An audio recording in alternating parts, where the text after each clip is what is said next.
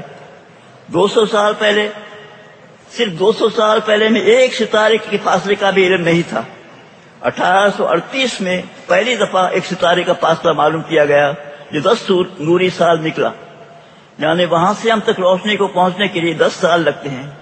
باوجود اس کے کہ روشنی ایک سیکنڈ میں 3 لاکھ کلومیٹر کا فاصلہ طے کر لیتی ہے۔ سورج جو 15 کلومیٹر کے فاصلے پر ہے، وہاں سے روشنی آنے کے لیے صرف 8 منٹ لگتے ہیں، لہذا یہ ستارہ سورج سے کوئی 10 لاکھ گنا زیادہ دور ہے۔ یہ ستارہ 61 سگنی کہلاتا ہے اور فاصلہ معلوم کرنے والے سائنسدان کا نام FW بیسل ہے۔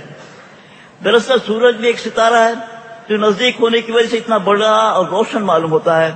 اب تو یہ حال ہے کہ ہم اتنے دور دور کے ستاروں اور کہکشاؤں کے فاصلے معلوم کر لیتے ہیں جہاں سے روشنی کو ہم تک پہنچنے کے لیے اربوں سال لگتے ہیں۔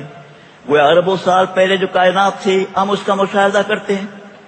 اب اگر ہمیں کوئی خبر ملے کہ نئی گیلیکسی یعنی کہکشاں دریافت ہوئی ہے، وہاں سے روشنی آنے کے لیے 10 کروڑ سال لگتے ہیں، تو ہمیں کوئی بھی حیرت نہیں ہوتی، کیونکہ ایسی باتیں سننے کی ہم کو عادت بن چکی ہے۔ حالانکہ 10 کروڑ نوری سال بہت بڑا فاصلہ ہے۔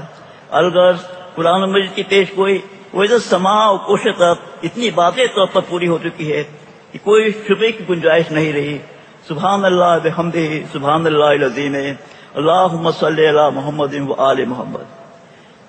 اب خاکسار رسول کریم صلی اللہ علیہ وسلم کی ایک اور عظیم شان پیش گوئی کا ذکر کرنا چاہتا ہے جس کا تعلق سورج سے ہے۔ حدیث شریف میں یوں آتا ہے، لا یخرج المہدی حتی تطلع من الشمس آیا، یعنی حضرت امام مہدی علیہ السلام اس وقت ظہور و خروج فرمائیں گے جب آفتاب کے ساتھ ایک نشانی بھی طلوع ہوگی، بہار الانوار۔ حضرت مسیح موعود علیہ السلام نے اس پیشگوئی کا ذکر براہین احمدیہ حصہ 5 صفحہ 181 میں فرمایا ہے۔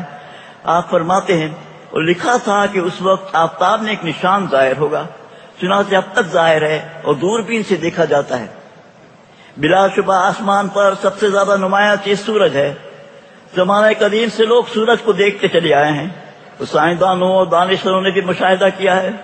اس کے باوجود 19ویں صدی سے پہلے ہم کو یہ علم بھی نہیں تھا کہ سورج کن عناصر سے بنا ہوا ہے اور اس کی کیا حرارت ہے۔ 1814 میں ایک عظیم جرمن سائنسدان جن کا نام فرونوفر تھا، انہوں نے سورج کی روشنی کو پھاڑ کر دیکھا۔ ان کو نظر آیا کہ سورج کی روشنی میں مختلف رنگ کے علاوہ کئی سیاہ رنگ کی لائنیں بھی ہیں۔ یہ سائنس کی بہت بڑی تحقیق ہے اور سورج کا اسپیکٹرم یعنی طیف کو فرونوفر اسپیکٹرم کہا جاتا ہے۔ خاکسار کے نزدیک حضرت مسیح موعود علیہ السلام نے سورج میں ایک نشان کا جو ذکر فرمایا ہے وہ یہی فرونوفر اسپیکٹرم ہے جو دوربین اور اسپیکٹروسکوپ یعنی طیف نما کی مدد سے حاصل ہوتا ہے۔ فرونوفر یہ سمجھ نہیں سکے کہ سورج کی روشنی میں سیاہ لائن کیوں ہے۔ پھر ایک لمبا گزر جانے کے بعد 1859 میں ایک اور دوسرے جرمن سائنسدان کرکوف نے اس بھید کو سلجھایا، اور وہ اس روشنی میں سے ان ویو لینتھ اور وہ اس روشنی میں سے بھید یہ ہے کہ سورج کے گرد ایک فضا ہے جو سورج سے حرارت میں کم ہے، اور وہ اس روشنی میں سے ان ویو لینتھ کو جذب کر لیتی ہے، اور اس کا نتیجہ یہ ہوتا ہے کہ ان ویو لینتھ کی جگہ سیاہ لائن آ جاتے ہیں۔ سورج کی اس فضا کو بعد میں کروموسفیئر کا نام دیا گیا۔ سورج کی سطح جو ہم کو نظر آتی ہے وہ فوٹوسفیئر کہلاتی ہے۔ زمانہ قدیم سے لوگ سورج کی ایک فضا سے واقف تھے جو کورونا کہلاتی ہے۔ یہ سفید رنگ کی ہوتی ہے اور مکمل سورج گرہن کے وقت سورج کی گرد نظر آتی ہے۔ 3000 سال سے زائد عرصے سے ہم کورونا سے واقف تھے، لیکن سورج کے فوٹوسفیئر اور کورونا کے درمیان جو کروموسفیئر ہے اس کی دریافت 19ویں صدی کی تحقیق کا پھل ہے۔ الغرض فرونوفر اسپیکٹرم 19ویں صدی کی زبردست بنیادی تحقیق ہے جس کے ذریعے سورج کی فضا کو سمجھنے میں غیر معمولی مدد ملتی ہے۔ سورج کے اسپیکٹرم کے مطالعے سے پتہ چل جاتا ہے کہ سورج کن عناصر سے بنا ہوا ہے۔ ایک دلچسپ بات یہ ہے کہ ہیلیم کی دریافت زمین پر پہلے نہیں ہوئی بلکہ سورج پر پہلے ہوئی اس کے اسپیکٹرم کے ذریعے۔ یونانی زبان میں سورج کو ہیلیوس کہتے ہیں، اس لیے اس کا نام ہیلیم رکھا گیا۔ 1868 میں سورج کے اسپیکٹرم کے مطالعے سے ہیلیم دریافت ہوا۔ اس کے کئی سال بعد 1895 میں 1895 میں زمین پر دریافت ہوا۔ اس وقت سورج پر بڑی بڑی تحقیقات ہو رہی ہے۔ لیکن سولار فزکس یعنی شمسی طبیعت کی مضمون کا آغاز 19ویں صدی میں ہوا اور کونیکس اسپیکٹرم کو بنیادی اہمیت حاصل ہے. سبحان اللہ بحمدہ.